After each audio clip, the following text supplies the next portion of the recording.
What is going on, everybody? My name is Mike Sexton. I'm the junior high pastor here at Bethany Church, and I'm excited for us to be back for another episode of the CCPODCAST, the podcast where we don't tell you what it's called. And so we're back at the church actually today, me and my boy Jacob Allen Nielsen, the cutie pie with a wonky eye. What's up, bro? Oh my goodness, that worked too well. So I am Jake Allen Nielsen, the high school pastor here at Bethany. Excited to be back at we'll call it a secret location also. So we'll call it a secret location, secret name for the podcast. I was actually talking to Sam Nunes. He apologized, number one, for not listening to any of the episodes. He hates us. Number one, disrespect. Number two, he was like, what does a CC stand for? I'm like, I'm not going to tell you, fool. No. Figure it out yourself. He said Crazy Candy Podcast. The Crazy Candy. So I'm like, you're so you're an idiot. What are we for? We're for freaking Nabisco, you know? Nabisco, baby. No, I don't know what you're gonna say. Anyways, we're excited to be at our secret new location. We're excited that you guys are listening to another episode of the CC Podcast. Come on, because we got a lot of good topics, and specifically, we're not even going to do a fun topic because I feel like we could just go ahead and get into it. Just talking about what is going on in the world today. So today is, June 3rd, 2020. Yep. So as you guys probably have known or have heard, and especially if you're in Long Beach, California, we just had a large protest down in the downtown Long Beach area for Black Lives Matter, protesting the police brutality of George Floyd and all the other African American people that have suffered from any sort of police brutality or racism in general. So it was really good. And so we're just going to talk about our insights. I am a half Latino, half white male. Mike is a 100% Caucasian male. And so we're going to just share our perspectives on what we think of everything that's been going on, and go from there. Yeah. I think this is just, we kind of talked about this a little bit, or not a little bit, but a decent amount with Sam Kemp, our winter camp speaker. Yeah. And I think that was just an entry point for us as a ministry, junior high and high school, for us to start having these conversations. And so with everything going on, obviously that's not just a one-time conversation. We have to continue to do this and have these conversations. And they're always hard. Like Jacob and I, even before this podcast, just talking with each other, just feeling the tension of what everyone is feeling during this time. And having conversations with parents or having conversations with students and all of those different things. And it's extremely, extremely messy. But there is real wrong that is going on in our world today and has been going on for a very long time. And so we would be not doing our job as believers, as people, as pastors to not be talking about it. And so I think that's really the heart behind us wanting to consistently, I guess, have this conversation and just discuss with you guys what we're kind of talking about. Yeah, and as a disclaimer, we're in no way are we experts.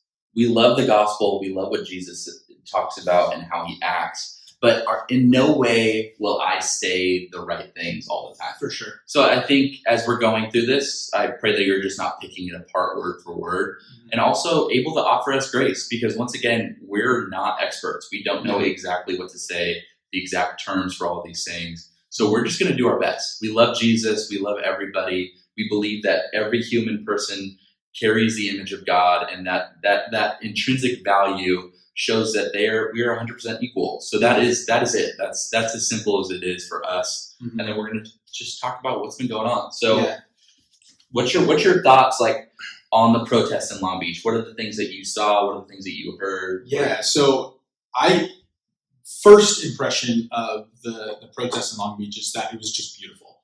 Like the amount of people that showed up to protest peacefully. I think the thing that I love the most too, that was interesting, and we'll get talking about like the looting and all that stuff later, is like Long Beach was the only city I really saw throughout the country that when like looters were looting, people from the protests were going and trying to get them to stop. Like to the point of like getting physical. Obviously that's not ideal, but I just thought it was cool that people were like, no, we're not here for this. We're here because there is real racism. There was real issues going on in our world that we need to protest. And so I think that's the thing I loved most about seeing all the things I saw. I was not there. My wife and I talked about going, and then we just didn't feel like it was a good idea with her being so pregnant, and just if something bad were to happen, she can't run to get out of it. You know what I mean? It's just not safe at that point. And so paid attention to it online and those sorts of things. Totally. And I think that's what's crazy is that we're still in a pandemic. It's still COVID. Yep. So there is still, you're in a small group with a bunch of people walking around. Most of the people have masks, but still it's like one of those things. Your wife is like about to give birth in a month. Yeah. Probably not the best time to go in the public.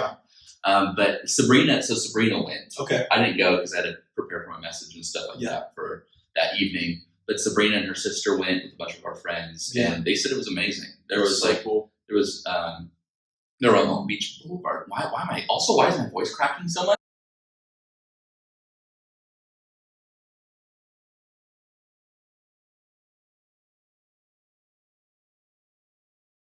As I was saying, they were on Long Beach Boulevard. Okay. And the person who was leading the protest, I'm not sure their name, but they basically had everybody get on the down low. Yeah. Like kneel down, and there was just like a moment of silence, like hundreds and hundreds of people literally in the middle of the downtown area. Was that at the intersection where there's that big old building that's kind of like an L right before you go down?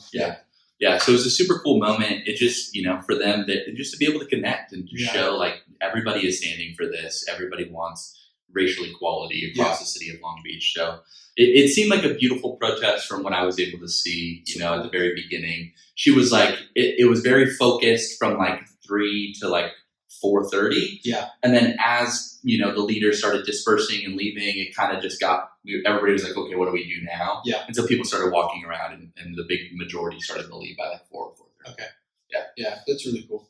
Yeah. And unfortunately, as you guys probably saw, there was, I think there was a CVS that was burned, like started to catch on fire. I know the Hot Topic down in the Pike area got looted. And so what are your thoughts and opinions, when in pertaining to that? Because obviously, it's difficult because something illegal, like a lot of like harsh things start happening after something so beautiful. So what are your thoughts? Yeah, I think the first thing that I think of is a few things, honestly. Like when I think about my opinion on people looting, I think it's pretty clear, like as Christ followers, we're not supposed to steal, right? It's in the 10 Commandments, pretty clear. Yeah.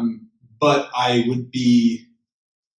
feel like I would not be being considerate to my brothers and sisters to say I would know how I would react if I had experienced the things that they've experienced for their whole life. Right. I had some conversations with some of my really good friends, and just like hearing their story about it, it was just hard. And like, especially if I was extremely close with like George Floyd, or if it was a family member of mine, I don't know how I would react. Right. You know what I mean? And so I don't want to sit in judgment of people that are reacting in a way that is probably not the best and most healthy, but also like, I don't know where I would react if that was my story. And so I, as a 25-year-old white male, don't feel like I have the ability to speak to that. Although I can say, like, as a Christ follower, like that's not how we should react. And then also, as a Christ follower, I can expect people to operate out of the same framework of thinking or living or acting as I do. You know what I mean? Unless they are a Christ follower. If I were to see a student out there doing that, I would talk to them. Right. Like, hey, I want to hear your story, but also like, hey, we're called to live a little bit differently. Yeah. Totally. And I think what's difficult and hard is a lot of people associated instantly with the people that were looting. Yeah. They started to blame, okay, this is the protest itself has caused this. For sure. Sure. And as a result of the protest, I think people took advantage of the situation and what was going on. Yeah. And half the people I saw running into, specifically the Hot Topic is the one that I like vividly saw people run into and run out of. None of them are African American. Yeah. Or at least looked African American. Yeah. They looked either Asian American or like Hispanic American, whatever. Yeah. So number one, it wasn't even the African American community looting, specifically the areas that I saw. So I can't speak to all of everything that's going on around in the country. But from what I saw, it was people probably just wanting to take advantage of a situation where, obviously people think like, okay, protest, looting, stealing, lumps it all in as bad. So people just wanted to take advantage. Yeah. So it just sucks that the 1% to 2% can make this put a black mark or put just like a dirty mark over something that was really beautiful at the beginning of the day. Yeah. And so I think it creates a difficult, as I've also heard, like so many people are so frustrated about the stolen property or the burnt down buildings. But the reality is like the African American community has been a part of being, people have been prejudiced towards the African American community for so long. And like they have been oppressed, like literally their people have been killed by white people. And so like, could you imagine the frustration that they're experiencing over death? And like, as a lot of the white community or other people are like, okay, wow, I'm really pissed off about, just the stuff that was stolen. Yeah. They're pissed off about their lives being taken. Yeah. I like that you said that. I saw something yesterday that a friend of mine either posted or wrote himself. But it was just talking about we need to be conscious of how we speak about these things and like the way it comes out. Because sometimes we don't mean for it to come out a certain way, but it is interpreted that way. Totally. So the example used was someone saying, what happened to George Floyd is terrible, but the looting has to stop. Instead, it should be flipped. Like, the looting is terrible, but the innocent lives of Black people being killed has to stop. Yeah. And so just like thinking about, like, I don't think majority of people are consciously saying like the looting is more important, but when it's heard, it's putting the looting as more of a priority. That's the thing that has to stop, even though this thing is bad. When it should be, the looting's bad, but this is the thing that really, really has to stop. And I think, especially as like a white man, I need to pay attention to those sorts of things as I talk about these things. And like we said at the beginning of this podcast, neither of us are experts on this topic. I've said things that were wrong and people have had to correct me.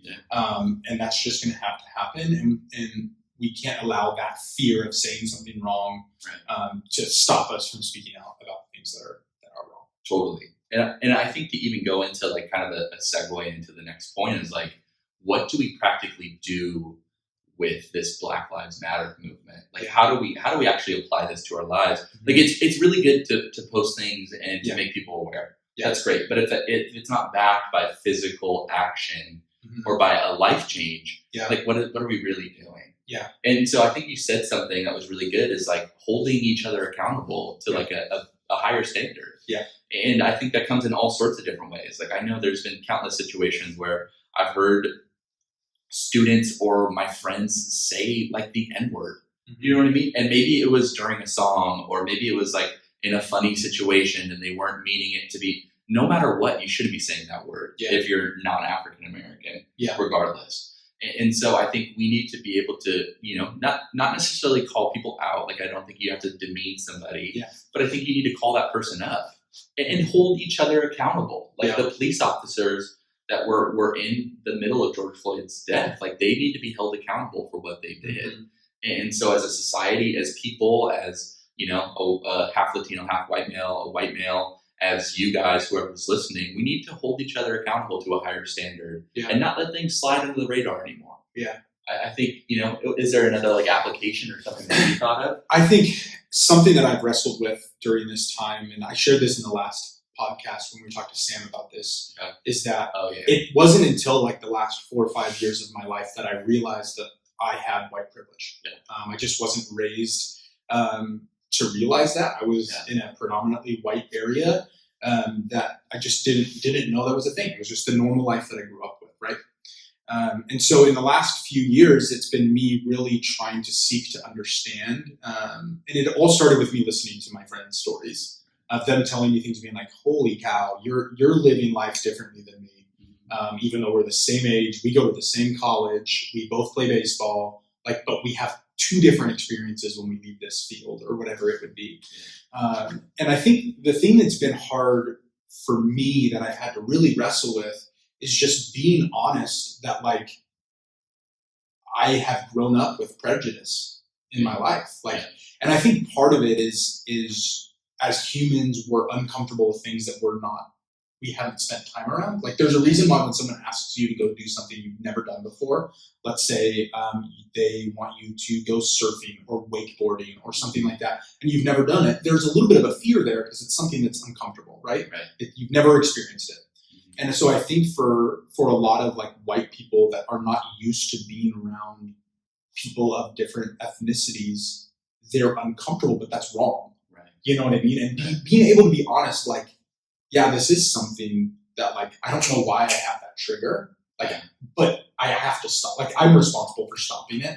Totally. You know what I mean? And like, I think I was listening, it was Sam Kemp's pastor speaking about this, of just like, we have to be honest as people that there are prejudices that we have based on what we're uncomfortable with because we haven't experienced it.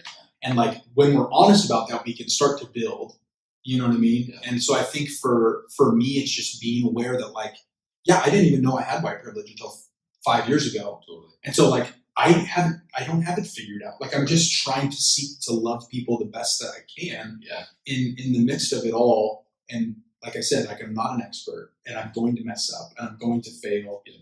But it takes like a conscious effort of me seeking to understand the people around me's stories and also just paying attention to the world around me. Right. Of like when I see something to not try to explain it away, like just to see things that the way they are and like how can I step into those conversations well. Yeah, and you know, maybe to kind of boil it down, like they're just like thoughts of or moments of reflection. Yeah. Right. Like really sitting down and thinking about maybe the experiences that you've had with somebody, you know, in a certain situation, and then seeing the experience that somebody else has had, or reflection on your own crap, on your own prejudices that you've built up throughout your entire life. Or, you know, thinking about what it looks like. Like, I think it was really cool. The story of my friend, I'm not going to name names just because, you know, we don't need to call people out. But I had a friend who worked at a place at basically a t-shirt company. Yeah. And the boss and the boss's number two, so like the CEO and whatever, the second guy in command, like would say the N-word and like in funny, stupid ways. And that's what they would claim it as, like funny, LOL, we're just joking around. And then now he's posting Black Lives Matter, all these different things. Mm-hmm. And so my friend who worked there wanted to be able to have this conversation with this guy and like, hey, this is my experience at this t-shirt company. And I just wanted to tell you like, hey, this was really hard for me.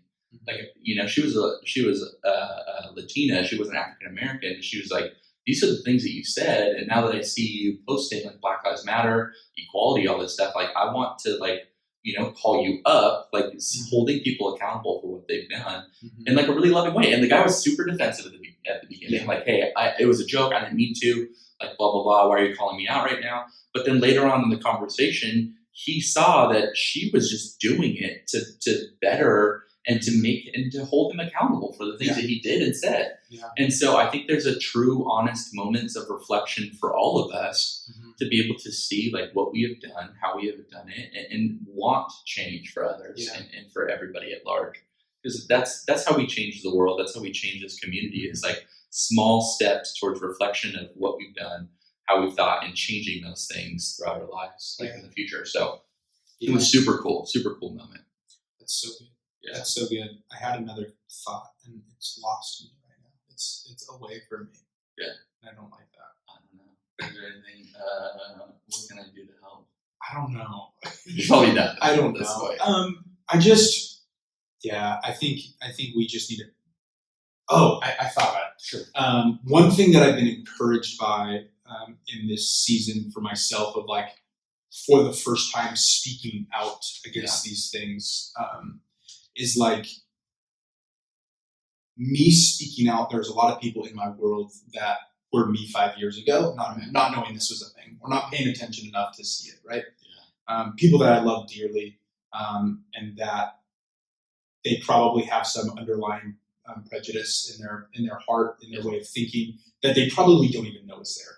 And I think what has been encouraging about this time, and kind of like an application for people, is like the speaking out I've noticed of just saying things has opened up conversations with those people that like maybe they've never seen it before as like a real thing, but like they trust me as a person, they trust my opinion, and they see like Mike is speaking out about this, like maybe there is something to that I haven't seen before, and like educating them on what is going on, so that they're able to start having conversations too, because I think there are so many people like that I've grown up with or in my family that do not see it. Like they just have not seen it enough, whether it's just like walking through life with blinders on and like not seeing everything around them, just being in their own world, whatever, choosing not to pay attention or whatever it is. People need to know. Like people need to be made aware. And if our eyes are blind to it, like I have a job to the people around me to try and allow them to see like what is really going on, so that more people can actually help create the change. Yeah. Right. Yep.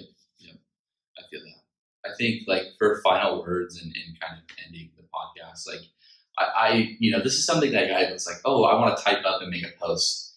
I don't post that much on my personal one. But like I've been so extremely proud of like Bethany Church in general. Yeah.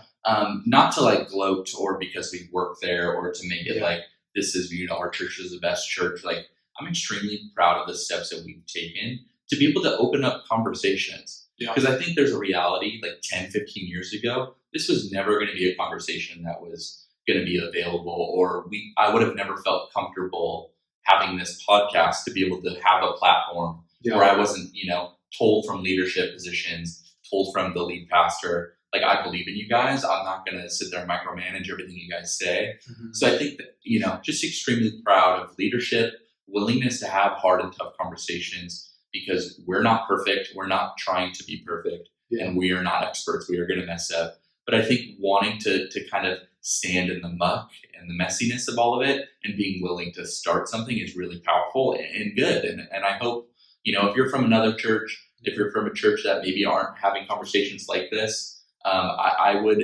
I hope that you are able to have those and start those discussions, because I've seen like the fruit of it already. I know the lead pastor has, and seeing people, from our church that are African American say like, I feel like I'm recognized by leadership having a position to be able to share this, whether that's on the front of the stage or through videos throughout the week. Yeah. I just am super proud of Bethany. I'm excited if you go here. I hope that you're excited as well, because I think if you've been coming here for a long time, you know darn well that this wouldn't have been a conversation 10, 15 years ago. Yeah. So just super excited to work in a place where, number one, I feel like I can share my thoughts and feelings and hear those things are heard, but then also to be able to take steps to be able to stand in the mucky, messy world that we're all living in. So just kind of wanted to end with that, and super proud of my students. Like I've seen, I got a bunch of white girls, like specifically the junior girls. I think it's hilarious. There are a bunch of white girls and they're all about this. And I'm like, yes, like this is, it just gets me excited. And, I don't see any of, the hateful side that I've seen from other people, whether I follow them or whatever. I haven't seen that from my students. So just gets me really excited to see students care and want to know more. And that we're doing something about it. So I hope you guys enjoyed this. Mike, do you have any final thoughts? Anything you want to share? Really. No? I feel like I talked a decent amount. There you go. So we love you guys. Once again, if we're loving our neighbors as much as we love ourselves, the world would be a different place. Racism wouldn't exist. And the reality is that there's going to continue to be sin in our world that's not going anywhere. But we can do our part in loving our neighbors as much as we can. So we love you guys. Thank you guys so much for watching the podcast. From Mike and Jacob, peace out. Peace.